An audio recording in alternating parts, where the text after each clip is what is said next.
It's the year 2006. You have your first job out of high school. You just saw Fast and the Furious Tokyo Drift. You're 19 years old. And when the first Fast and the Furious came out, you were 14 years old in the 7th or 8th grade. And that movie made an impression on you. You dreamed to own a tuner car and have arms big enough to justify a tank top. You saw Chronicles of Riddick, and you liked it. You downloaded a torrent of Dragonheart: A New Beginning, starring the voice talent of Robbie Benson. And afterward, you discovered a website called VCL and immediately beat off. You practiced driving stick on the Cruisin' the World arcade cabinet, and you're saving up for a 4th-gen Supra until you realized it would take years to save up for one. So you looked for a Nissan Skyline, but it will take years for them to be legal to import, and then you wouldn't be able to afford it. So you look for a Honda Prelude, but they're all ruined. So you look for a Toyota Celica, but you're crushed because you can't even afford that. Same deal for the WRX and the Evo. So you have a choice. Either keep driving your hand-me-down Buick LeSabre and be financially responsible, or keep busting to hyper-growth sequences and buy any car that looks like you're part of the tuning culture. Well, behold, a used Hyundai Tiburon. If you close one eye and put your hand over the other, it looks just like a Toyota Supra. Hyundai Tiburon. The official car of retreating into your mental spank bank while you're in bed with your on and off girlfriend from art school, and you start imagining what she would be like as a fat-dicked anthro caribou with sloshing balls. Hyundai Tiburon. It's a trolley that takes you to the land of make-believe, but all the puppets are having gay sex. Hyundai Tiburon. It's a Honda Prelude if Dollar General built it. Anyway, so you finally have a tuner car. What you have is a Transverse V6 front-wheel drive 2+2 coupe that was priced lower than a Honda, Toyota, Subaru, Mitsubishi, and even Dodge. And when you look on paper, the specifications look good. Engine, 2.7-liter V6. Cool. A small displacement V6. Revvy, right? Horsepower, 172.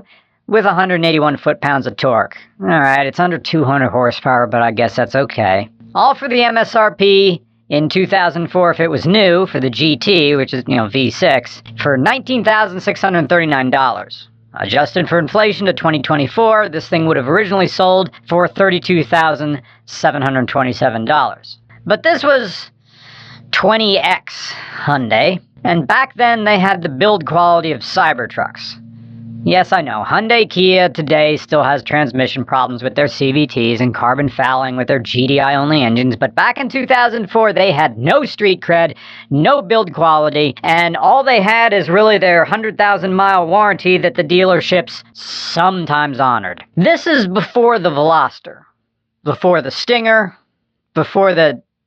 that's kinda it. The Tiburon was Hyundai's first performance anything in the United States. S-Coupe? The Scoop? Was that the turbo version of that? Was that sold in the United States? I see a few naturally aspirated ones for sale here, well used. I suppose the S-Coupe was sort of a sports coupe in the same way the Toyota Paseo was sort of a sports car. And our example here is sort of a sports car because it has a 4-speed automatic and offers fuel economy in the ballpark of 17 city, 24 highway, and 20 combined?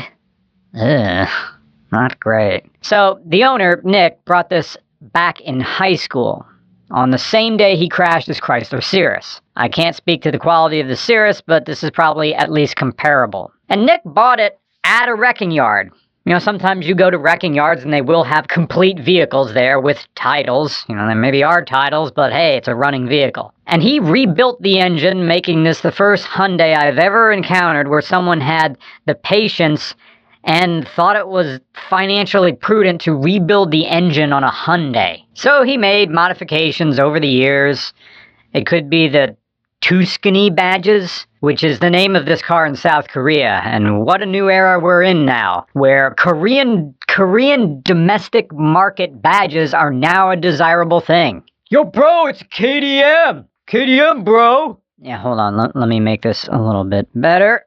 You just move these apart right here, and then move up here, and this is a drunk against war! Nick also swapped out the gauges, but kept everything in metric because America doesn't know how to do math. Arc exhaust and wheels from some sort of Audi, possibly an S4. The fog lights have yellow bulbs in it, great Euro, I guess. And although the aftermarket headlights are closer to OEM spec, I think they're just some knockoffs. A Tiburon is okay enough for what it was in the 2000s, but doesn't really offer anything but the empty shape of a better experience. This is the automotive equivalent of the natural essence they use to flavor sparkling water. What essence are we talking about? Do you even know? Or did you just draw a mango on a legal pad and then hold it up to the carburation machine and hope the flavor took? The Hyundai Tiburon wants to impress you, but the only thing it really inspires is a polite shrug of the shoulders. The Tiburon is like a little kid who keeps bugging you to look at this trick he learned, and it's just jumping in place.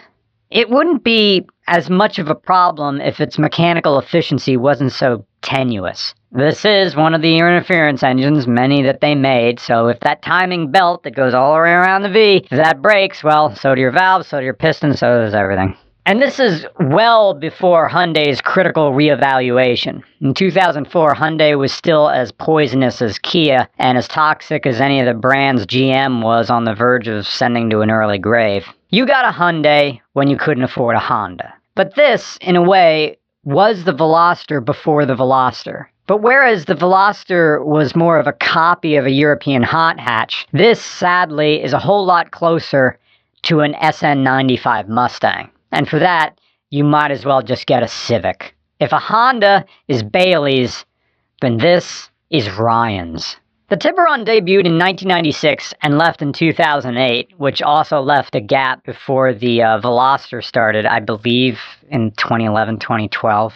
It was right perfect in that era where sports coupes were contemporary, from the late 90s to the mid-2000s. And I admit it, the side profile of a Tiburon is nostalgic of driving a car like this at 11 p.m. to a midnight showing of Howl's Moving Castle. The aftermarket CD player that sounds exactly the same as the stock CD player, but somehow it sounds different to you, is blasting Days of the New.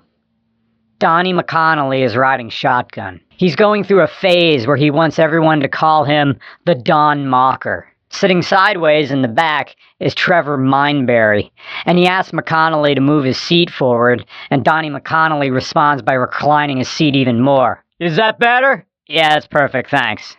You see McDonald's up ahead, and you pull in. Yeah, I'm gonna get a drink quick at the drive-thru. You want anything? Yeah, says Trevor Mindberry. I could go for a 10-piece nugget. And he starts searching his pockets for quarters and singles. Welcome to McDonald's, can I take your order? Yeah, and immediately you pull away, having ordered nothing. Laughing, you reach under your seat, pull out a warm can of Coke, open it, take a sip, and say, you want anything else? And in that moment, you felt like the king of the Lehigh Valley. 2004 Hyundai Tiburon. The official car of leaning toward the center of the car and just driving from there. Man, like, this is how I remember people driving cars like this. Yep, just like that. Yep. Just like this. Where's my steering wheel? All the way down. Yep. Like that. No one does this anymore. No. No one drives in the center of their car. That was a thing. I think the only people that do it now is people who have like the older GM cars with the bench seat and the center console that comes down. Yeah. Yeah, that's Tiburon. So I took my driver's wiper arm off and bent the passenger arm to the left, which was the style at the time. Hyundai Tiburon. The official car of revving in neutral instead of using your girlfriend's doorbell. Tiburon. Brought to you by... Hey Jackie, you wanna, next time we make out, can you, call your pussy a dick? 2004 Tiburon. Brought to you by cutting your mid-weed with oregano from your parents' spice rack before you rebag it and sell it to your friends in C++ class. Hyundai Tiburon. Brought to you by beating off through your gym shorts, busting, and then just leaving it because it's clan time and you're all playing Battlefield Vietnam.